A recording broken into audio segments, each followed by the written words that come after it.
Te fut-il déjà arrivé de te réveiller au milieu de la nuit, une angoisse envahissant ton cœur? Si oui, je t'en prie, frère, indique-le dans les commentaires. À l'extérieur, tout est silencieux, mais dans ton monde intérieur, une tempête se déchaîne. Peut-être as-tu commis un acte que personne ne connaît, sauf toi et Allah. C'est à ce moment qu'une voix s'élève en toi. Serais-je pardonné? Cette question peut peser comme une montagne sur la poitrine. Les années passent, mais les traces de certains péchés ne s'effacent pas. Même si les lèvres répètent sans cesse « Astaghfirullah », un doute persiste dans le cœur. Mérite-je vraiment d'être pardonné? Chacun de vous qui regarde cette vidéo porte en lui une fragilité, un regret, un vide intérieur. Certains se sont sentis seuls, d'autres ont été engloutis par leurs erreurs, d'autres encore ont été consumés par leurs pertes. Et parfois, quoi que nous fassions, le pardon semble si lointain. Mais la vérité est celle-ci. Le pardon n'est pas une possibilité éloignée. Le pardon n'est pas une récompense hors d'atteinte. Le pardon peut être une simple effusion intérieure, une larme, un moment de sincérité. Cependant, il existe un chemin. 7 secrets profonds, connus de peu, impliquant une rupture intérieure, une humilité, un apaisement, bien que faciles à dire, difficiles à vivre avec le cœur. Dans cette vidéo, nous parlerons des 7 secrets cachés pour mériter le pardon d'Allah. Ce ne sont pas de simples paroles que tu entendras, tu les ressentiras, et peut-être qu'une porte vers la paix intérieure que tu cherches depuis des années s'entr'ouvrira doucement. Si tu es prête à te confronter à toi-même, à ne pas faire taire ta conscience, et surtout à t'approcher véritablement du pardon d'Allah, alors va maintenant dans les commentaires et écris « Oh Allah, pardonne-moi et pardonne à mes proches. » Si tu l'as écrit, commençons. 1. La puissance de la teubé silencieuse. Personne ne l'entend, mais lui, oui. Il existe des émotions que l'on ne peut décrire, ni forme ni définition claire, mais elles blessent un coin du cœur, vaguement, indéfiniment. Ce silence qui suit un péché ressemble à cela. Tu ne peux pas en parler, tu ne peux le confier à quiconque. Peut-être que personne ne sait ce que tu as fait, mais toi tu le sais. Et surtout, dans ce silence, tu trembles intérieurement en sachant qu'Allah te voit. Quand un homme pêche, parfois les mots se taisent. Même la teubé ne se formule pas souvent avec la langue. Pourquoi? Par honte. La langue ne peut porter ce fardeau. Voici le premier et plus profond secret du pardon, la teubé silencieuse. Cette conversion intime que personne ne connaît, même pas toi-même avec précision. Car Allah regarde non pas les paroles de son serviteur, mais le tremblement de son cœur. Même sans prier à voix haute, sans que les larmes coulent, si un désir de retour existe en toi, cela peut suffire. La teubé naît non des mots, mais de l'intention. Mais l'homme peine à faire ce retour intérieur. Pourquoi? Parce qu'il n'a pas le courage de se pardonner. Peut-être as-tu fait teubé plusieurs fois par le passé, mais tu es retombé dans la même erreur, et ton propre murmure intérieur est devenu un ennemi. Espères-tu encore être pardonné? C'est là que le piège du diable s'installe. Il te fait croire que le pardon est réservé aux parfaits, te présentant cette porte comme un mirage. Pourtant, pour Allah, la valeur de la teubé ne réside pas dans le nombre de fois où tu as frappé à cette porte, mais dans le cœur avec lequel tu t'y présentes. La teubé silencieuse est sans ostentation. Elle ne se partage pas sur les réseaux sociaux. Elle ne se raconte pas en public. Une nuit, alors que tous dorment, la tête sur l'oreiller, 2 mots jaillissent du cœur. « Pardonne-moi ». Ces mots ne franchissent parfois même pas les lèvres, mais le cœur les murmure si fort qu'Allah les entend, car il est, par-dessus tout, celui qui attend le retour de son serviteur. Alors pourquoi ne mériterais-tu pas le pardon? Un péché aurait-il annulé ta valeur? Ta valeur est définie par ton regret, ton intention de revenir attire la miséricorde d'Allah. Souviens-toi, Allah ne calcule pas en chiffres lorsqu'il pardonne. Pas de tant de péchés, tant de bonnes actions. Il regarde le frémissement du cœur, l'éveil de la conscience, et peut-être que cette angoisse intérieure que tu ressens en ce moment est l'état le plus proche du pardon. Car l'essence de la tawbah n'est pas de parler mais de revenir.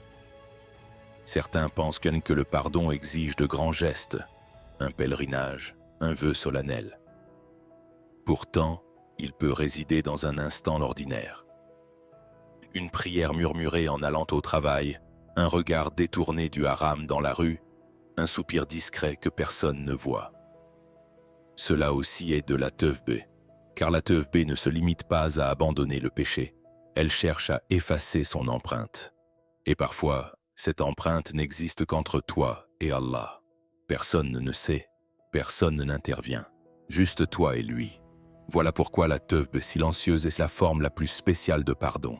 Ce que nous voulons te transmettre ici, c'est que ta valeur pour le pardon ne dépend pas de ce que les gens pensent, du nombre de tes erreurs, de tes faiblesses ou de tes chutes. L'essentiel est aujourd'hui. Oui, maintenant. As-tu vraiment l'intention de revenir de cette faute? Crois-tu pouvoir être meilleur demain? Peux-tu faire un pas vers Allah? Si ta réponse est oui, alors tu mérites d'être pardonné. Peut-être as-tu toujours prié à haute voix avec un vide intérieur. Cette fois, reste silencieux. Prononce intérieurement « Oh Allah, pardonne-moi ». Tu verras, il t'a déjà entendu. 2. La prière à l'aube, un moment sans voile. Entre 2 heures de l'aube, quand tous dorment, lui seul te regarde. Il arrive un temps où l'homme se sent à l'écart, même au milieu d'une foule. Les visages sourient, mais son cœur reste muet. Dans ce silence, il souhaite que quelqu'un le remarque. Mais ce quelqu'un n'est pas un humain, c'est Allah, une entité totalement différente. C'est dans ces moments que tu te retrouves seul avec la nuit. Tout le monde dort. Les téléphones sont silencieux, les rues vides. Même dans ta maison, les respirations sont lentes, mais ton esprit est bien plus troublé que l'obscurité de la nuit. Soudain, une voix intérieure te dit « Lève-toi, parle-lui ». C'est ici, précisément ici, la porte du pardon s'envoile, l'heure de l'aube. Dans cet intervalle où le monde dort encore avant l'appel à la prière du matin, Allah regarde qui est éveillé. Les prières de ces heures portent une langue particulière, pas de vantardise. Personne ne voit. La sincérité n'est pas masquée, imagine. Alors que tous dorment, tu ouvres les mains. Pourquoi? Juste pour être pardonné, juste pour redonner vie à ton âme. Cette intention s'appelle l'ikhlas, et Allah ne rejette pas les prières faites avec sincérité. Ces instants ne sont pas de simples prières, mais une soumission. Se lever pour prier n'est pas facile. Tu es fatigué, ton corps somnolent, mais ton âme est agitée. Et cette agitation est la manière dont Allah te réveille. L'aube n'est pas seulement une tranche d'heure, c'est un réveil spirituel. Dans la journée, 1000 choses t'occupent, mais la nuit t'arrête. L'esprit est épuisé, le cœur oppressé, le monde insuffisant. C'est alors qu'Allah t'attend. Il veut que tu te tournes vers lui, que tu lui parles silencieusement, que tu déverses ton cœur. Ainsi, un « Pardonne-moi, Allah » murmuré à l'aube pèse plus que 1000 mots de la journée. Car la nuit concentre la sincérité, parce qu'il n'y a que toi et lui. Réfléchis. Quand t'es-tu senti le plus vulnérable, épuisé, brisé? Qui t'a soutenu dans ces moments? C'est l'aube, l'heure où cette aide se manifeste. Allah est pardonneur. Oui, mais certains moments voient sa miséricorde descendre comme des gouttes du ciel. L'aube est le moment où ces gouttes touchent la terre. Et quand tu te tiens sous cette miséricorde, tu n'es pas seulement pardonné, tu renais. Ici, je ne te dis pas de te lever et de prier, je te rappelle simplement. Si tu désires le pardon, un Seigneur prêt à te pardonner t'attend. Il suffit de tourner ton cœur vers lui avec honnêteté. Peut-être n'as-tu pas prié la nuit depuis des années. Peut-être as-tu passé des nuits devant un écran sans te prosterner une seule fois. Ce n'est pas un péché, c'est une opportunité, car le deuxième secret du pardon est celui-ci. Le meilleur moment pour se tourner vers Allah est quand ton intérieur est le plus sombre. Et quand cette obscurité intérieure se mêle à la nuit, les prières de ces instants montent droit au ciel, allégeant tes fardeaux sans que personne ne le sache. Ainsi, si tu veux être pardonné, ne sous-estime pas la nuit. L'aube est l'un des rares moments sans voile entre toi et Allah. Ce que tu dis y parvient directement, sans ornement, avec une sincérité brute. Souviens-toi, le secret du pardon réside parfois simplement à se tourner vers Allah dans un moment où personne ne te regarde. Et cette nuit, peut-être n'y a-t-il aucune raison pour qu'il ne te pardonne pas. Lève-toi et retourne vers lui. 3. Pardonner aux autres, un secret qui allège le cœur et attire la miséricorde d'Allah. L'homme désire souvent son propre pardon tout en hésitant à pardonner aux autres, car pardonner n'est pas oublier, ignorer ou effacer ce qui a été fait. C'est une lutte intérieure. Quand une blessure commence à cicatriser au fond du cœur, la peur de la rouvrir est grande. Mais c'est là que réside le secret caché du pardon. Se libérer des fardeaux qui alourdissent l'âme et éloignent de la miséricorde divine. Pardonner aux autres n'est pas facile, surtout s'ils t'ont vraiment fait du mal, brisé le cœur, ébranlé ta confiance, parlé dans ton dos ou te poignarder par derrière tout en te souriant. Alors, pardonner semble presque une injustice. Je ne suis pas le fautif, pourquoi devrais-je pardonner ? Te demandes-tu. Et cette question est naturelle, car le cœur humain cherche la justice, la paix intérieure. Mais parfois, ces trois trésors ne se trouvent qu'en pardonnant. Réfléchis. Si tu ne pardonnes pas à quelqu'un qui t'a blessé, que se passe-t-il ? Tu peux le bannir de ta vie, ne plus le voir pendant des années, mais cette colère reste tapie dans un coin de ton esprit. Elle surgit la nuit, dans un souvenir, à un coin de rue. En refusant de pardonner, tu ne châties pas seulement l'autre. Tu t'enchaînes toi-même à cette malice. Et quand tu implores le pardon d'Allah avec un cœur portant encore du ressentiment, cette porte de miséricorde peut rester fermée. Car pardonner est d'abord un cadeau pour toi-même. Il adoucit ton cœur, allège ton âme. Pardonner ne nécessite pas une excuse en retour. Souvent, aucune excuse ne vient. Mais pardonner, c'est libérer la rancune, s'ouvrir un espace pour respirer. Et Allah aime ceux qui pardonnent. Car quand tu pardonnes, il s'approche de toi pour te pardonner. Souviens-toi, pardonner n'est pas une faiblesse. C'est reprendre le contrôle en choisissant le bien pour ton cœur. Dans ce monde, tout le monde fait des erreurs. Personne n'est innocent. Toi aussi, tu as peut-être blessé quelqu'un involontairement. Peut-être quelqu'un t'a pardonné sans que tu le saches. Pardonner est donc un maillon d'une chaîne. Quelque part, un pardon donné permet un pardon reçu ailleurs. Mais le pardon ne se précipite pas. Il ne se force pas. Sa vraie valeur émerge quand il est fait volontairement et avec cœur. Cela peut prendre du temps. Le cœur n'est pas prêt. Mais quand tu dis intérieurement « Oh Allah, je désire être pardonné » et qu'une voix te murmure « Toi aussi, pardonne », alors c'est le bon moment. Souvent, les gens confondent pardon et mérite.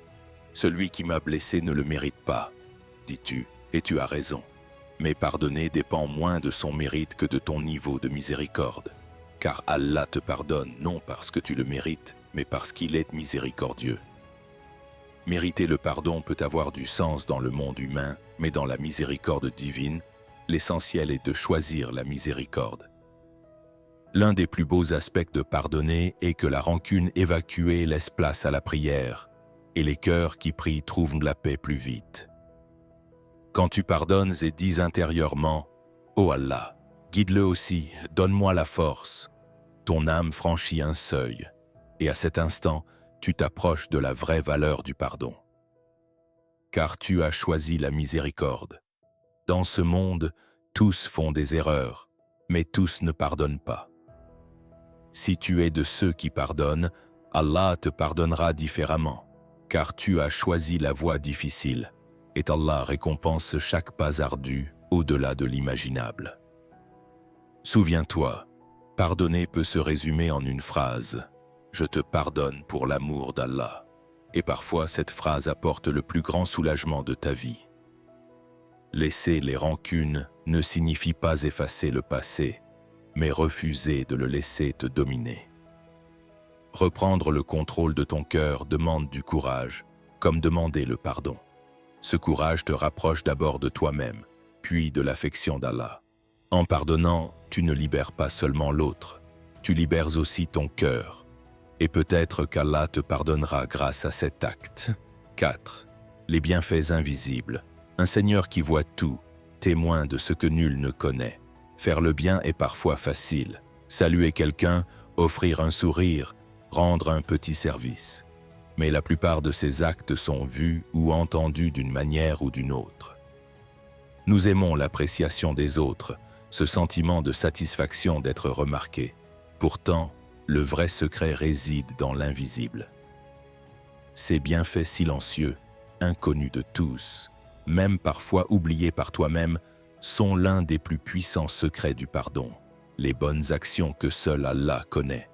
Car dans ces actes, il n'y a ni hypocrisie, ni attente, ni applaudissement. Il n'y a qu'une intention pure dirigée vers Allah, et cette intention l'atteint directement. Imagine, dans un moment où personne ne te voit, où personne n'y pense même, tu agis uniquement pour la satisfaction d'Allah. Tu glisses discrètement une enveloppe à un pauvre. Tu payes une dette en cachant ton identité. Tu réconfortes un cœur sans en parler. Voilà, c'est la prière silencieuse de ton cœur, et Allah ne laisse jamais ses prières sans réponse, car il connaît le caché et ne met pas sur le même plan ce qui est fait en secret et ce qui est fait en public. Parfois, une aide cachée vaut plus que 1000 bonnes actions visibles, car l'intention pure est tournée uniquement vers le Seigneur. Ces actes sont des moments où le nefs se tait et où le cœur prend le dessus, et c'est cette intention silencieuse qui atteint Allah le plus vite. Nous avons tous fait du bien à un moment, mais lesquels l'éteignent vraiment pour Allah seul? Dans lesquels n'avons-nous pas espéré être vus? Dans lesquels avons-nous su taire notre orgueil? Les réponses à ces questions te rapprochent du pardon. Car les bienfaits invisibles nourrissent le lien unique entre toi et Allah, et plus ce lien se renforce, plus la miséricorde s'approche de toi. Un autre aspect est celui-ci. Les bienfaits invisibles embellissent ton âme sans que tu t'en rendes compte. Ils apaisent ton intérieur. Car si tu fais du bien sans attendre de remerciements et te retires, cela signifie que tu as mis une distance entre toi et ton ego. Cela te purifie, te lave, t'élève silencieusement, comme l'eau qui sculpte une pierre lentement mais profondément. Le bien n'a pas besoin d'être grand. Réparer un cœur brisé en secret est une bonté. Une prière discrète. Offrir un sourire à quelqu'un que personne ne remarque. Recevoir la dua d'une mère. Donner confiance à un enfant. Ces actes se font sans que quiconque le sache, mais ils sont tous inscrits séparément dans le registre d'Allah. Et ce registre, ouvert le jour du jugement, te fera peut-être découvrir des actes oubliés, te laissant surpris. Ai-je vraiment fait cela? Oui, mais tu as oublié, parce que ce n'était pas pour la gloire, mais par sincérité, et Allah n'oublie pas. Voilà pourquoi les bienfaits invisibles sont le pont le plus secret vers le pardon. Peut-être que cette bonne action cachée sera le moyen par lequel Allah effacera une grande faute. Car Allah pardonne par les causes qu'il choisit, et un acte discret peut être la plus belle raison. Dans ce monde, tous veulent être connus, reconnus, loués. Mais Allah accorde plus d'importance à ce que son serviteur est en secret. C'est là que commence la vraie servitude. Rester bon quand personne ne voit, choisir le juste quand personne n'entend.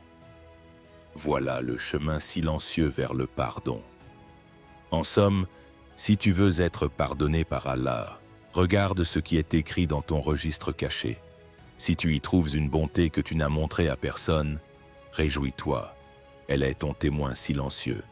Une bonté qui ne parle pas mais ne se plaint pas à Allah. Et peut-être est-ce précisément pour cela que tu mérites d'être pardonné. Qu'Allah soit satisfait de toi, frère, pour avoir écouté. N'oublie pas de liker la vidéo et de t'abonner à la chaîne.